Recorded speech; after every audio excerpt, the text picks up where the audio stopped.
अस्सलाम वालेकुम प्यारे बच्चों। हमारा जो आज का टॉपिक है वो है रेस्पिरेशन।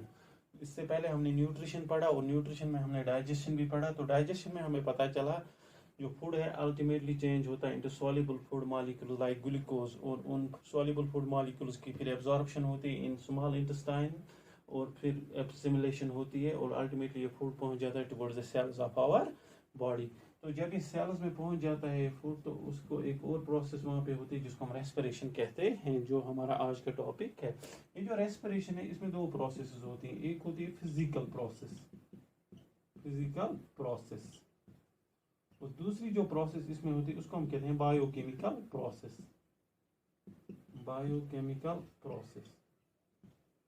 फिजिकल प्रोसेस में हम देखते हैं ब्रीदिंग जो है दैट इज फिजिकल प्रोसेस। और ब्रीदिंग में हम क्या करते हैं, ब्रीदिंग में हम ऑक्सीजन जो है उसको इनहेल करते हैं, और जो कार्बन डाइऑक्साइड है उसको हम एक्सहेल करते हैं। इनहेल का मतलब हो गया अंदर लेना बॉडी के अंदर थ्रू रेस्पिरेटरी सिस्टम, और एक्सहेल का मतलब हो गया बाहर छोड़ना। और इस ब्रीदिंग में जो इंपॉर्टेंट काम करते हैं those are lungs important part play करते हैं जो हमारी बॉडी में होते हैं। और बायोकेमिकल प्रोसेस क्या होती है, बायोकेमिकल प्रोसेस क्या होती है, अब हमने ऑक्सीजन अंदर लिया तो अल्टीमेटली ये पहुंच जाता है थ्रू ब्लड में, जो हीमोग्लोबिन है उसकी मदद से पहुंच जाता है towards the cells of our body. तो वहाँ सेल्स में जो ग्लूकोज होता है या फूड जो होता है in the form of glucose, वो ब्रेक होता है इन प्रेजेंस ऑफ दिस ऑक्सीजन। तो जब ब्रेक होता है इन प्रेजेंस ऑफ ऑक्सीजन, वहाँ पे निकलता है कार्बन डाइऑक्साइड प्लस वाटर, और वहाँ पे निकलती है energy in the form of ATP molecules. ये जो प्रोसेस है दिस इज बायोकेमिकल प्रोसेस, और इसी को हम कहते हैं रेस्पिरेशन। अब अगर हमें रेस्पिरेशन डिफाइन करनी होगी तो हम क्या लिखेंगे, the process of break down of glucose और food in presence of oxygen to release carbon dioxide water and energy, this known as respiration. या सिंपली हम लिख सकते हैं the process of breakdown of food to release energy, carbon dioxide and water. This is known as respiration. The process of breakdown of food to release energy, carbon dioxide and water, this is known as respiration. या ऐसे भी कह सकते हो the process of breakdown of glucose in presence of oxygen to release carbon dioxide, water and energy. चाहे आप ये कहो या ये कहो, ये तो एक ही बात है। तो अब हमें समझ आया रेस्पिरेशन क्या होती है। ये जो रेस्पिरेशन होती है ये हमारी बॉडी की सेल्स में होती है, तो इसीलिए इस रेस्पिरेशन को हम कहते हैं सेल्यूलर रेस्पिरेशन।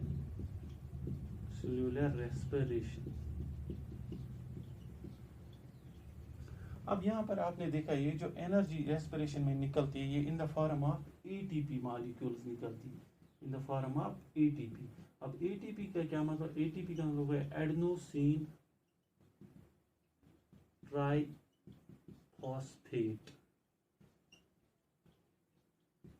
अब ये एटीपी बनता कैसे है, सेल्स में एटीपी जो होता है हमारी सेल्स में होता है एडीपी, जिसको हम कहते हैं एडेनोसिन डाइफॉस्फेट,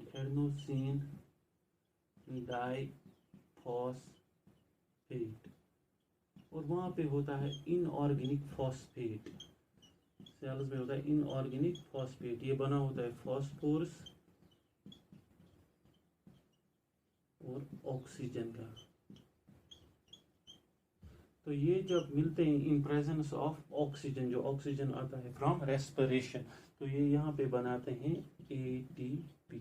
तो अब हमें पता चला एटीपी कैसे बनता है। जब ADP adenosine diphosphate inorganic phosphate के साथ मिलता है इन प्रेजेंस ऑफ ऑक्सीजन, जो ऑक्सीजन आता है फ्रॉम रेस्पिरेशन, जब रेस्पिरेशन होती है तो वहाँ पे बनता है एटीपी। ये जो एटीपी है यही एनर्जी मॉलिक्यूल स्टोर होते हैं, यही एनर्जी फिर इस्तेमाल होती है to carry out various activities और फंक्शंस ऑफ द लाइफ। ये जो एटीपी है ये कैसे फिर इस्तेमाल होता है, इसकी एनर्जी कैसे, एटीपी जब ब्रेक होता है तो फिर से चेंज होता है एडीपी में, और यहाँ पे इनऑर्गेनिक फॉस्फेट निकलता है, और इसमें जो एनर्जी होती है वो बाहर निकलती है एनर्जी, और यही एनर्जी फिर इस्तेमाल होती है ऑर्गेनिज्म में to carry out its various functions और एक्टिविटीज लाइक अगर ह्यूमंस की बात करेंगे नर्व कंडक्शन होती है, प्रोटीन सिंथेसिस या जो भी फंक्शंस होती है फिर इसी एनर्जी की वजह से होती है जो इस एटीपी में होती है। तो हमें यहाँ पता चला जो एनर्जी स्टोर होती है, जो एनर्जी निकलती है रेस्पिरेशन के दौरान वो in the form of ATP होती है। अब एटीपी क्या होता है और कैसे बनता है ये मैंने आपको बता दी। तो यहाँ पे हमें समझ आया रेस्पिरेशन क्या है। रेस्पिरेशन में दो प्रोसेस होती है, एक फिजिकल प्रोसेस दूसरी होती है केमिकल प्रोसेस। जो फिजिकल प्रोसेस होती है दूसरी होती है बायोकेमिकल प्रोसेस। फिजिकल प्रोसेस में आता है ब्रीदिंग जिसमें हम ऑक्सीजन इनहेल करते हैं और कार्बन डाइऑक्साइड एक्सहेल करते हैं और लंग्स इसमें इंपॉर्टेंट पार्ट प्ले करते हैं। और दूसरा बायोकेमिकल प्रोसेस, जब हम ऑक्सीजन अंदर लेते हैं तो ये अल्टीमेटली पहुंच जाता है towards the cells of our body. तो वहाँ पे ग्लूकोज होता है सेल्स में, फूड होता है, वो ऑक्सीजन की प्रेजेंस में ब्रेक होता है into carbon dioxide water and energy. इसी को कहते हैं रेस्पिरेशन, यही है बायोकेमिकल प्रोसेस।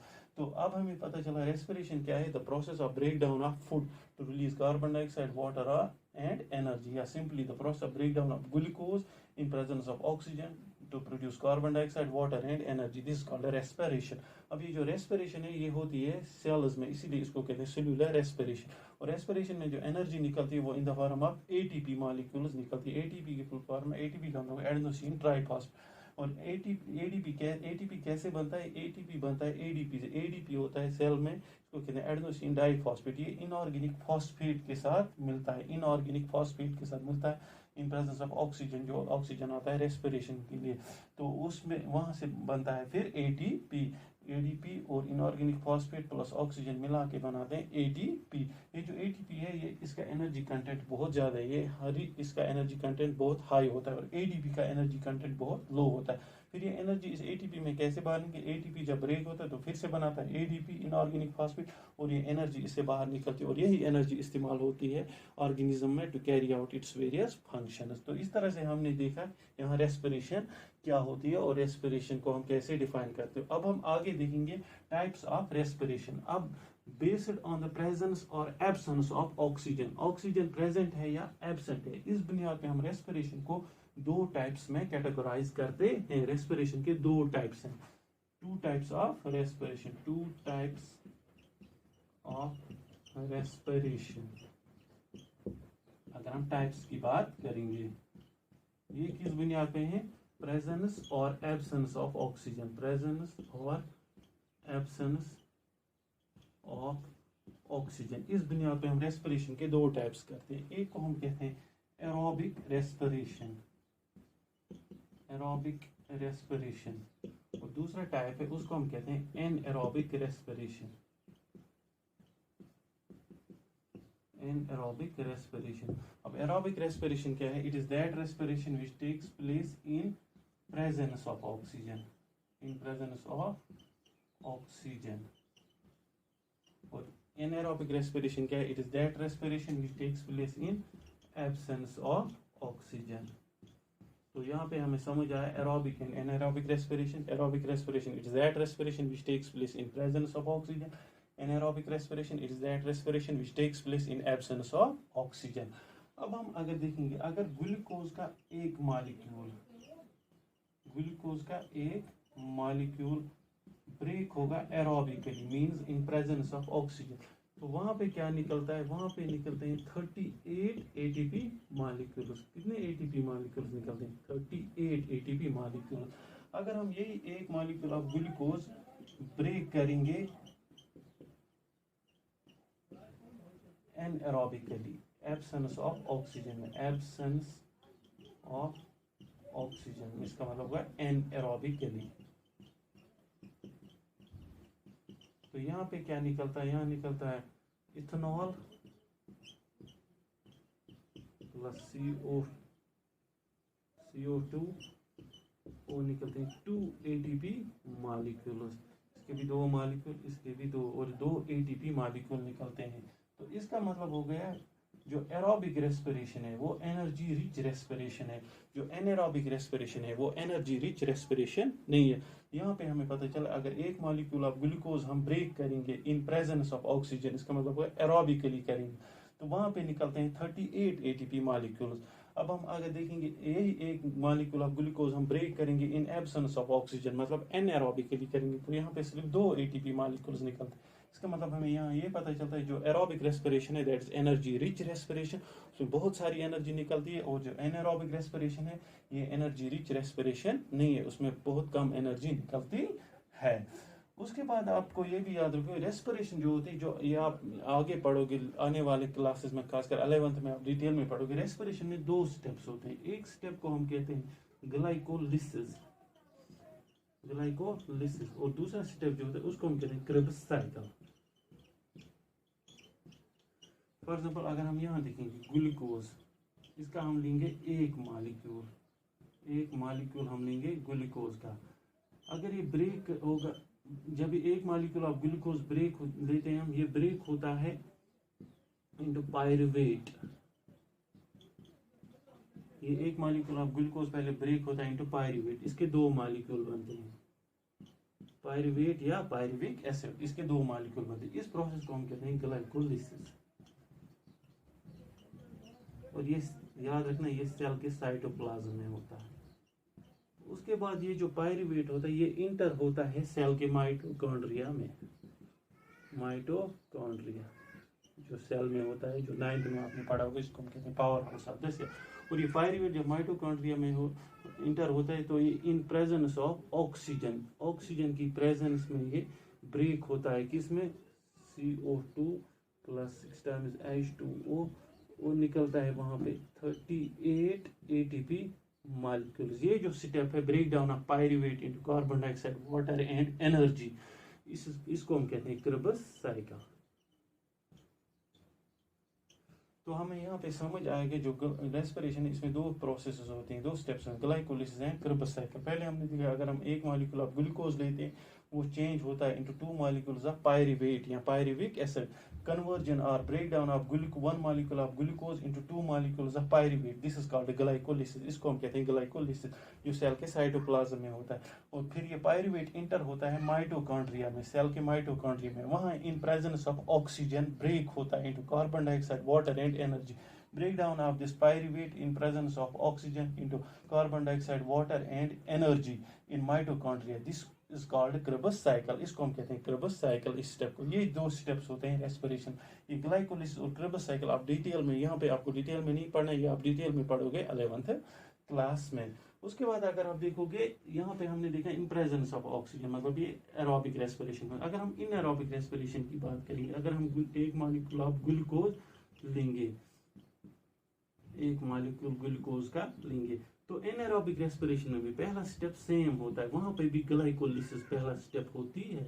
ग्लाइकोलिसिस जो साइटोप्लाज्म में होता है, जब ग्लाइकोलिसिस तो वहां पे ग्लूकोज चेंज होता है पहले पायरुवेट में, 2 मॉलिक्यूल इसके, ये एनारोबिक रेस्पिरेशन में भी होता है। उसके बाद यहाँ पे एब्सेंस ऑफ ऑक्सीजन, अब यहाँ पे ऑक्सीजन प्रेजेंट नहीं होता है, एब्सेंस ऑफ O2, तो ये पायरुवेट चेंज होता है इनटू इथेनॉल। अगर हम यीस्ट की बात करें, यीस्ट जो फंगस है उसमें चेंज होता है ethanol plus carbon dioxide plus 2 ATP molecules वहां पे निकलते हैं। तो यहाँ पे हमें समझ आए जो एरोबिक, चाहे एरोबिक रेस्पिरेशन हो या एनएरोबिक रेस्पिरेशन हो, दोनों में जो पहला स्टेप है दैट इज ग्लाइकोलिसिस, वो सेम होता है और ये दोनों सेल के साइटोप्लाज्म में होता है। यहाँ पे हमने देखा था, अब यहाँ एरोबिक रेस्पिरेशन में पायरुवेट फिर इंटर होता था माइटोकॉन्ड्रिया में और इन प्रेजेंस ऑफ ऑक्सीजन ये ब्रेक होता था कार्बन डाइऑक्साइड, वाटर और एनर्जी में, जिसको हम कहते थे क्रेब्स।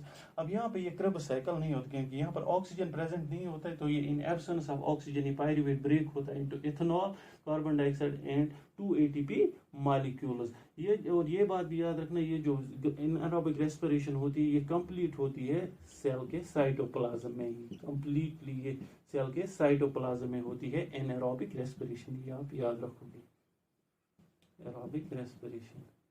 लेकिन एरोबिक रेस्पिरेशन में पहला स्टेप ग्लाइकोलिसिस साइटोप्लाज्म में होता है, दूसरा सेल के माइटोकॉन्ड्रिया में होता है, लेकिन एनारोबिक रेस्पिरेशन कंप्लीटली होती है सेल के साइटोप्लाज्म में।